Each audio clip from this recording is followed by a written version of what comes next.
Ibarretxe EAJ-eako lehendakari gaia kirol munduko ordezkariekin elkartu da. Hainbat arraunlari, pilotari eta txirrindulari bildu dira Bilboko Arriaga antzokian egindako ekitaldian. Horien artean Euskaltel Euskadiko zenbait txirrindulari. Hauek elastiko horia oparitu diote Ibarretxeri. Lehendakariak kirol alorrean beste urrats bat ematearen aldeko apostua egin du. Ni Euskal selekzioak edukitzearen aldekoan naiz. Gainera ez diogu inori kalterik egiten gere selekzioak izan da. Nori? Molesta dietzaioke geure selekzioa izatea edozein kiroletan. Nori?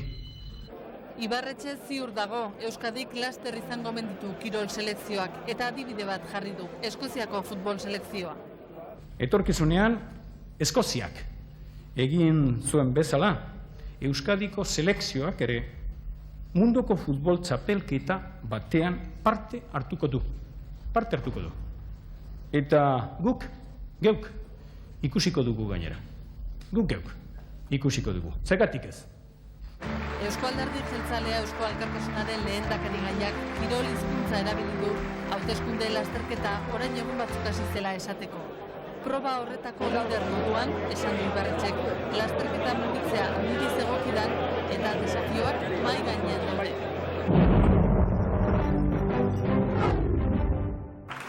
Jaime Mayor Oreja, PPko lehendakari gaiak esan du nazionalismoa indarkeriari lotuta egongo dela Euskadi Espainiatik banatzeko proiektua defendatzen duen bitartean.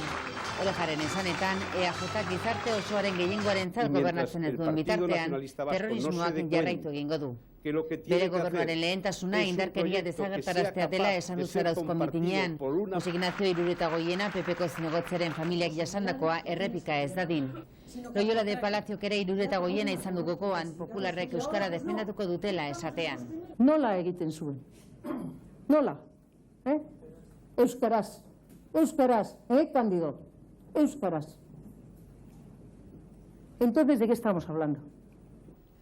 Maria San Gil, Gipuzkoako zerrendaburuak gehitu du zentzuz egingo dutela euskararen alde, baina ez dutela presoen argazkiak erakutsi duen korrika bezalako lasterketarik defendatuko.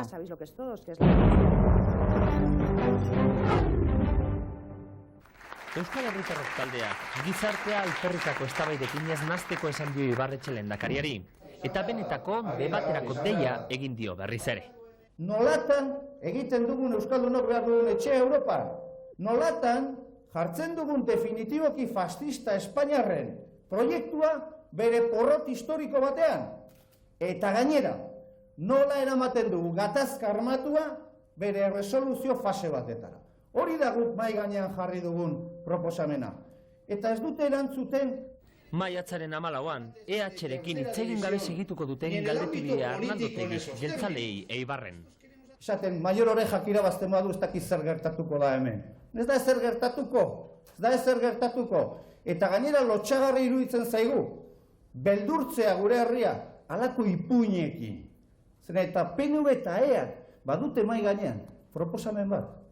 14an, Mayor Oreja pikutara bidaltzen duena.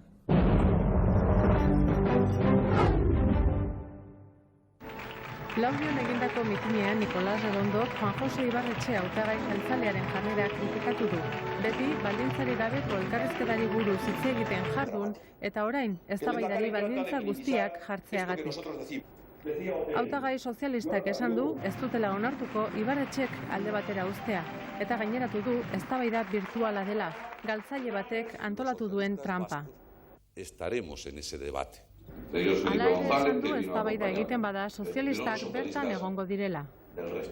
Gasteizen enpresariei botoa eskatu zien eta Laudion langileei babesa eskatu die aldakuntzaren gidari izan daitezen. Hautagai sozialistak estatutua aldarrikatu du, esanez abertzaleen abeste eurena ere badela. Are gehiago abertzaleek beti gainditu nahi izan dutelako eta eurek euskaldunen topagune gisa hartu dutelako. Gaineratu du, estatutuak indarra hartuko duela abertzaleak jaurlaritzatik ateratzean.